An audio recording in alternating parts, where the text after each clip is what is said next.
Hello and welcome to the course, which is devoted to English opening, how to play it for black. And in this lecture I'm going to show you the Fianchetto variation of English opening. So the line is called English opening, 4 knights variation, Fianchetto variation. And yeah, we are going to discuss this position. Here it's black's turn to move, and black has a choice to play knight b6 and play bishop c5. But let's go back, let's start from the very beginning. c4, e5, knight c3, knight f6, knight f3, attacking the e5 pawn, knight c6. Then g3, d5, c takes d5, knight takes on d5, bishop g2.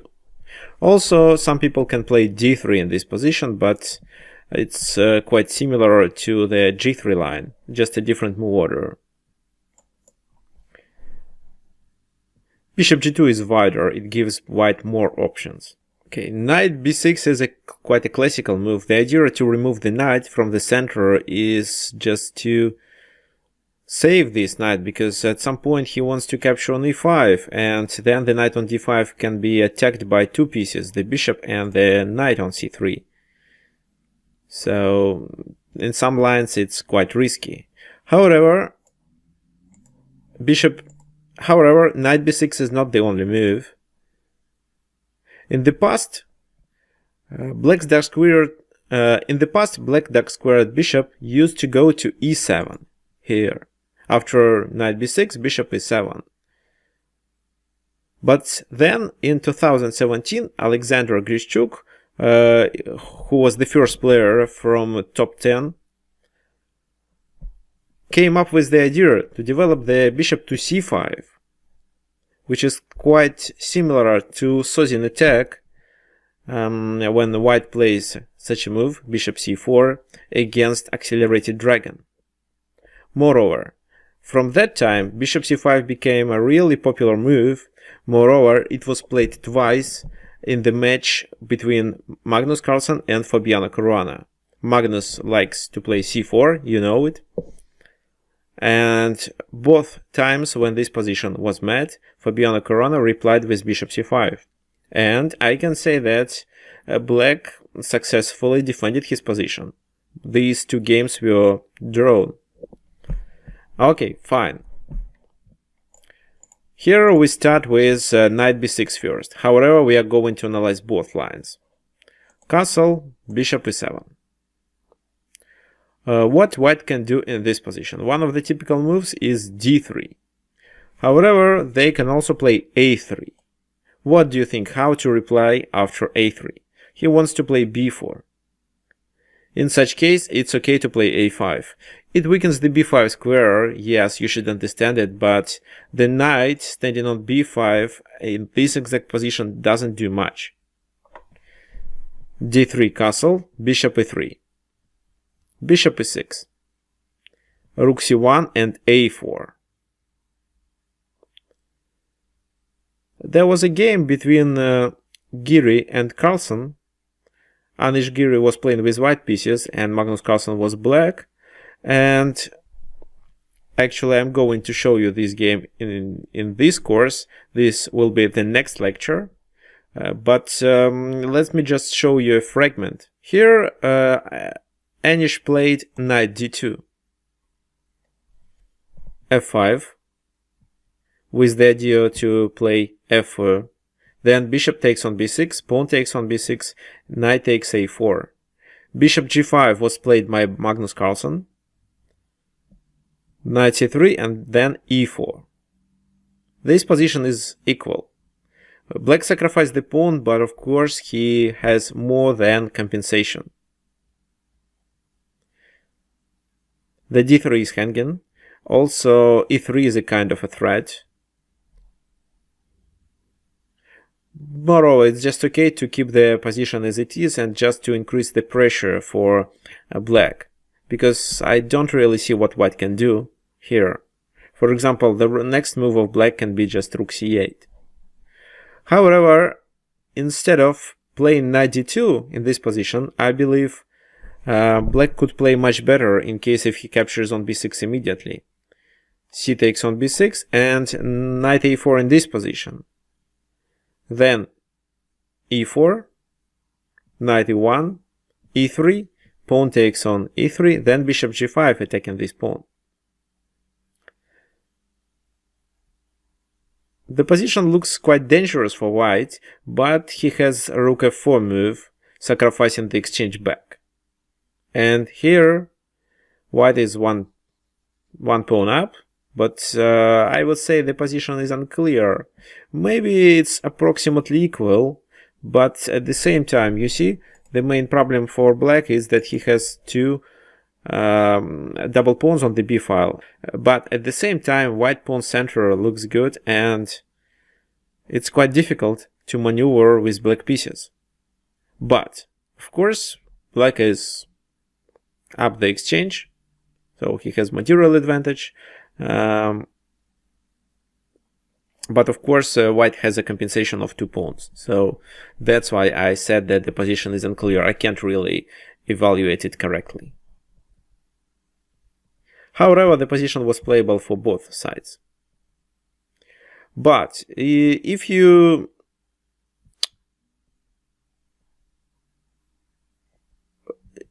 for example here instead bishop b6 white plays knight d2, then instead of playing f5 you can just go back with knight d5, and then I believe your position can be even better. For example, knight takes on d5, he has to take, otherwise we take on e3, double the pawns and make the e3 pawn a weakness. Knight d5, bishop d5, bishop c5, rook e8, to be able to take on e7 with the rook, because this is how this rook supports these two weaknesses.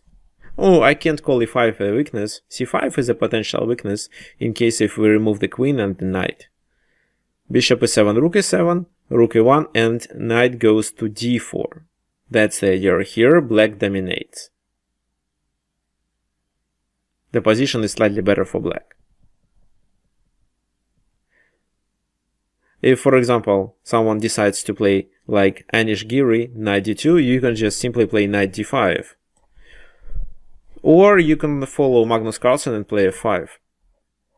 Okay, fine, let's go next. Okay, fine, let's go further. Okay, fine, let's go forward. So a3, a5. That's why now let's analyze d3 move. This is a more classical continuation. Actually, this move happened to me in my recent game. Castle, bishop e3. Bishop e6. And in this position, my opponent played knight a4. At that time, I wasn't sure how to play exactly, and of course I knew that there were lots of options, like f5, rook b8 for example, and also I calculated knight d5, which is considered to be maybe the best move here. But I played bishop d5, because I expected my opponent to play knight c5. He wants to attack the pawn, and if I capture on c5, he captures with the bishop, it's in his favor, of course. But I prepared knight d4 move, and now the knight on c5 is hanging, while the pawn on b7 is protected by my bishop. Then he replied with bishop d4, e takes on d4, queen c2, rook e8, to be able to attack on e2, rook e1, and then I play knight d7 to get rid of this knight, b4, I took, then b6. Here he has to take. I take with the a pawn because then I'm going to attack the a pawn of white. At the same time, I keep in mind the idea to play c5. I don't want to play it immediately, but maybe first I will play bishop b4, then c5. I just don't want to restrict my bishop. In this position, black is already much better. And I believe if there were two grandmasters playing this position, black would win without any problems. Okay, another continuation is f5. Then, for example, if knight c5, bishop d5, and the pawn on b7 is not hanging. Okay, let me show you. Knight c5, bishop d5, knight takes on b7, queen c8. And if knight goes back, then just f4. This is how we distract the bishop while the knight is hanging on c5. That's why rook c1 should be played first. Still f4, bishop c5. Here we can take on a2. For example, bishop a2, bishop e7, queen e7. Then b3 doesn't really work, we just capture on a4 and then save our bishop on a2. Knight c5, bishop d5, he takes on b7 and a5. I can't evaluate this position correctly. I consider it to be approximately equal. The number of pawns is equal. Maybe black is slightly better because black has a clear plan. He can switch to the king side and attack there. But of course, it's not obligatory for you to capture on a2 in this position. You, for example, can make such move like bishop d6. That's quite a solid move. And if he captures with the bishop on d6, you just take with the pawn. That's the idea of this move. You take with the pawn and you control the c5 square so that the knight can't occupy it. This is much better, I believe. Okay, let's go back. So f5. What's next? It's e4. Another possibility. The idea is that if he captures, we trade the queens, and then the knight on e4 is hanging. You see? That's why in this position, white has to play with his f3 knight, knight e1. Knight a4, queen a4, bishop g4, taking the pawn on e2. Queen goes back to d1, knight d4. He has to trade his bishop, but then he captures the pawn on e4. But we take the b2 pawn. The e2 pawn is hanging now, so that's why something like rook b1 doesn't really work in this position. If knight f3, just rook b8 to protect it. If rook b1, we can capture on a2, I think. And this position is, again, it's equal. Instead of e4, we should also look at rook b8. Quite a solid move. We support the b7 pawn. Knight c5, bishop d5, rook c1 and knight d4. You see, he can't capture the pawn on e5 because then we trade the bishops on g2. The king is attracted to g2. Then we continue with queen d5, where is a fork and a check simultaneously. We fork his knights e5 and c5. For example, if he plays knight e4, to block the check, we just capture the knight on e5. That's why knight e5 in this exact position doesn't work. But as for this position, I believe rook c1 is better than rook b8. So that's why if you want to play this position, you'd better start with bishop d5. And the last move, which is actually considered to be the best one, is knight d5. Bishop c5, b6. He takes, knight takes. Knight e5 doesn't work, because white doesn't want to sacrifice two minor pieces for a rook. The best thing he can do is just to go back to c3. And then we're trying to regroup our pieces. And get something like Mark-Z bind. If you imagine we are playing with white pieces. So e4, c4 pawns.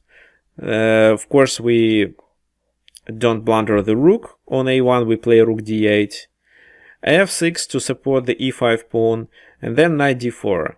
The main benefit of this position is that we already traded the dark squared bishop, which usually is here on d3 when we are white and on d6 if we are black here. and the bishop is usually restricted by the pawns. Here there is no bishop. That's why we have more space to maneuver, and we also trade our bad bishop for a good bishop of white.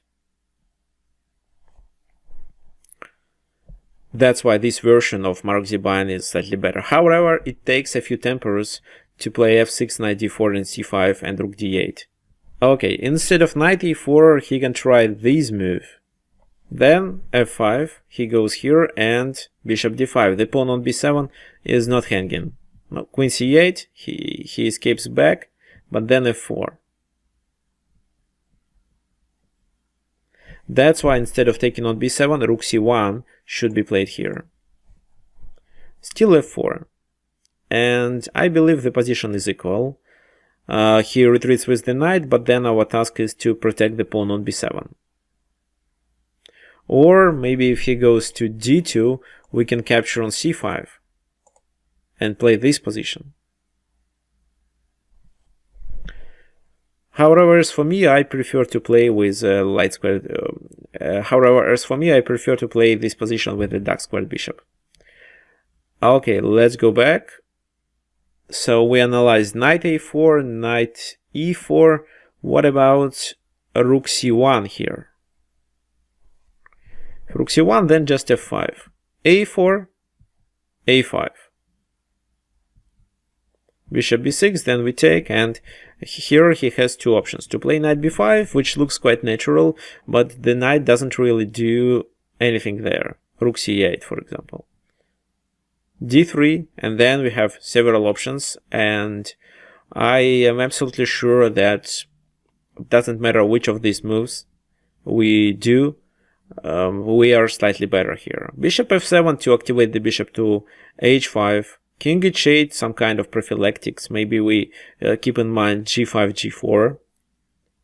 Bishop f6, just to centralize the dark squared bishop to be able to push e4 at some point and capture on b2. Bishop b4 is another option to prevent the rook coming to e1 and just to give more space for other pieces. Here in the center, maybe the queen can go to e7 or f6. The d3 pawn becomes the object of the attack. Actually, that's the main reason why black is slightly better in this position. Instead of knight b5, he can play e3 immediately. Then bishop f6, and we play something similar to Sicilian lines, such as Kan variation and Taimanov variation. The only difference is that the bishop is located on g2 here. Of course, that's in white's favor, but black's position is pretty fine. There is almost no weaknesses. We can't call the b6 a weakness. Moreover, the b6 pawn controls the c5 square. Maybe it can become the object of the attack in case if, for example, he plays knight d2 and knight c4. But you see, the d3 is a weakness too. For example, if we double on the d file, he can experience real problems with the d pawn. Okay, let's go back. So it was knight b6 move. We can call it a classical move. And now let's discuss bishop c5 move. What do you think white can do now?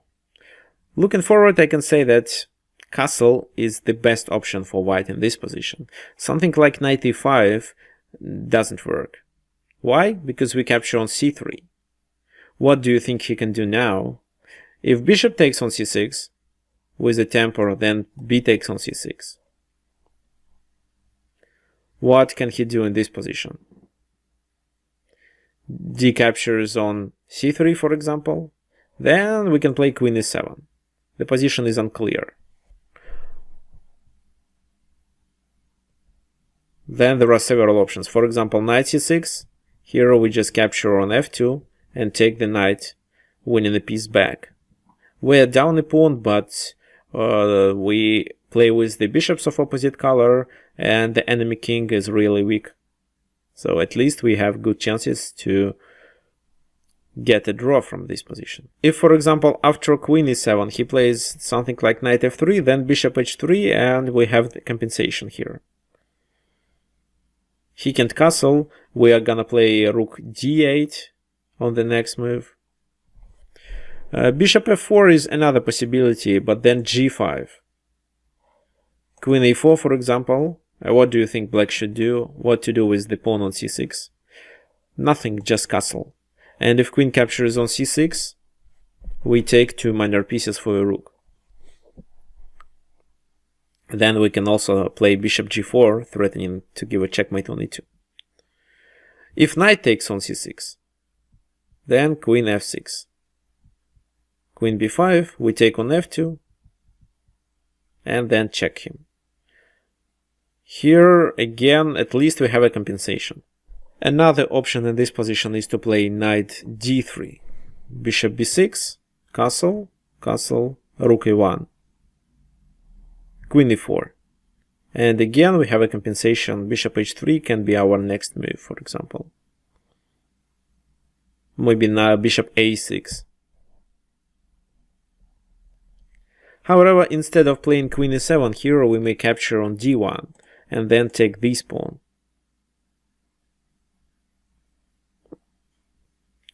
e3 doesn't really work in this position.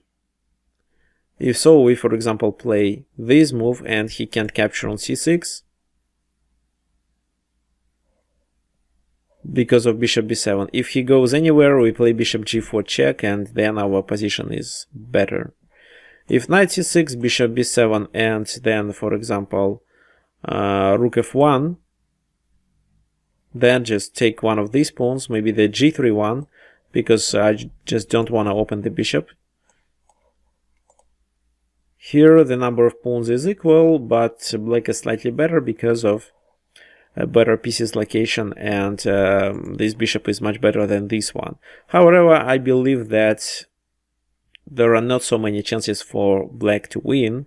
I believe any games in this position are likely to be drawish because of bishops of opposite color. Rook f1 should be played in this position. Then the bishop retreats to c5. It's very important. If knight f7, we just castle and win a piece because of this pin. So that's why rook f7. Then bishop d6. You see, it was important to play bishop c5 to be able to go to d6. Now the knight is hanging, and if rook moves, we capture the knight. If knight moves, we capture the rook. That's why rook moves to f3. Bishop a5, rook a3, winning our bishop. But then, after a few moves, we're still down a pawn, but we have a compensation. It's quite difficult for him to get rid of the pin. The bishop on c1 is pinned. At the same time, we are threatening to play rook f2 and win the h2 pawn. Then the number of pawns will be equal. Here we definitely have a compensation. That was d takes on c3 move. If b takes on c3 in this position, then we can play queen d5, attacking this knight, and rook on h1. Knight goes back, but bishop h3, and we have a compensation. Let's go back. What if, for example, here, instead of taking on c6 with the bishop, he takes on c6 with the knight? What do you think? Which move should we play? To take on c6 doesn't really make sense, because then bishop c6, it's a check. And if we take on d1, he takes on d8. That's why queen f6 should be played. We are threatening to capture the knight on f2 with a checkmate, and his queen on d1 with our c3 knight. That's why d takes on c3, the only move that helps the king to escape to d2. Then queen g2. Number of pieces and pawns is equal here. Knight d4, we take on d4 and castle. What do you think? Who is better in this position? Black is almost winning here, because white king is really weak and his pawn structure is not so good. At the same time, it's quite difficult for white to develop these pieces. So knight c6 doesn't really work.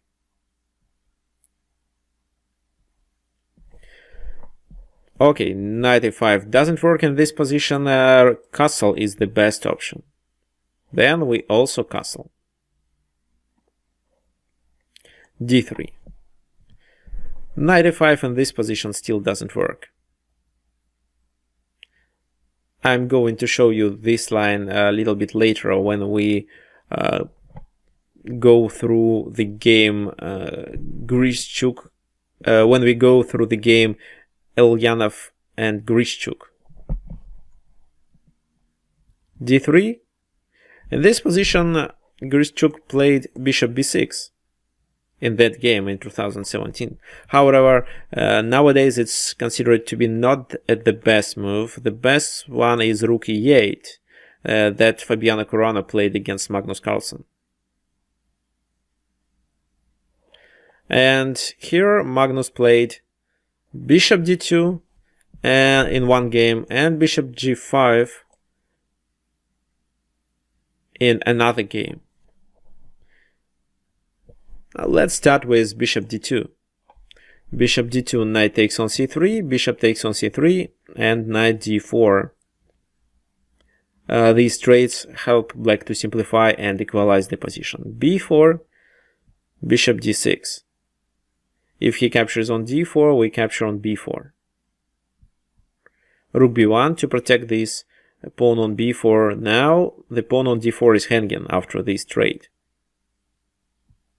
That's why knight f3, bishop f3, and in this position in the game it was played a6.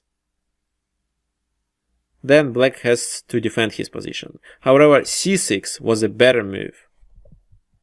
If c6 and for example b5, that's not a big problem. We just capture rook b5, and here we can play anything we want. For example, a6, rook b8, then b5, or bishop h3 immediately, then rook b8.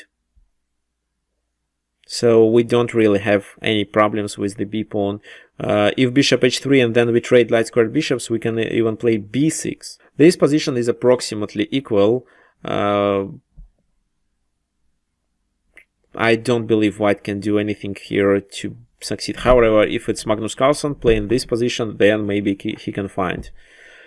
I know he is a master of playing equal positions. Bishop g5 was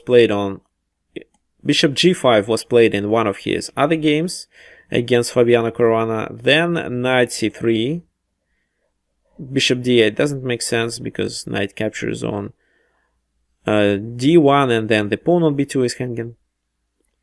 B takes c3, f6, and here bishop goes to c1. That was a kind of a novelty.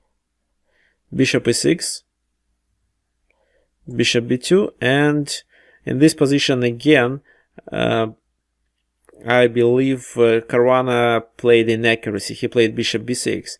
I absolutely understand this move. The idea is just to not to allow white to attack through the b file and keep the bishop on this diagonal, keeping in mind some ideas like e4, e3, and the weakness of the f2 pawn. Oh, a potential weakness of the f2 pawn.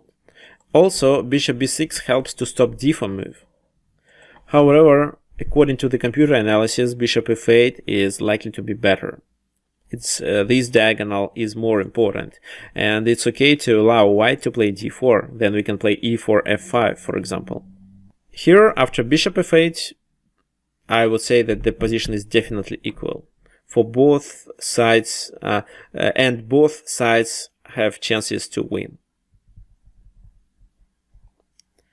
Another option is to play knight g5 here. Now this knight is hanging, and we have two options to go knight b6 and knight f6. I think knight f6 is slightly better than knight b6. Queen b3, queen e7 protecting on f7. Knight d5, then we capture on d5, bishop takes on d5. Looks like white increased the pressure on the f7 pawn, but that's not a big problem for us. We don't even have to defend this pawn. We just play knight d4, threatening the queen and this e2 pawn. Bishop f7, king h8. The queen is hanging. He has no time to capture on e8.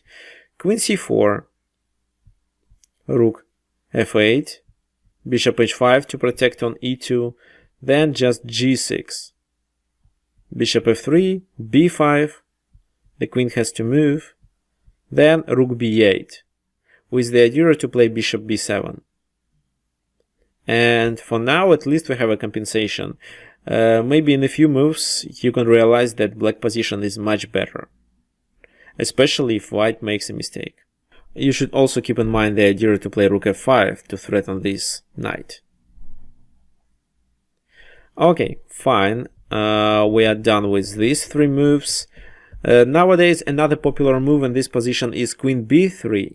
This is how Jan Nepomniachtchi played against Shahryar Mamediyarov, and in that game it was played knight takes on c3, which I can call a kind of inaccuracy. B takes c3. I'll just show you the game, and then I'll explain you what was the best way to play in that position. Then bishop b6, knight d2, bishop g4 attacking the e2 pawn, rook e1, queen f6.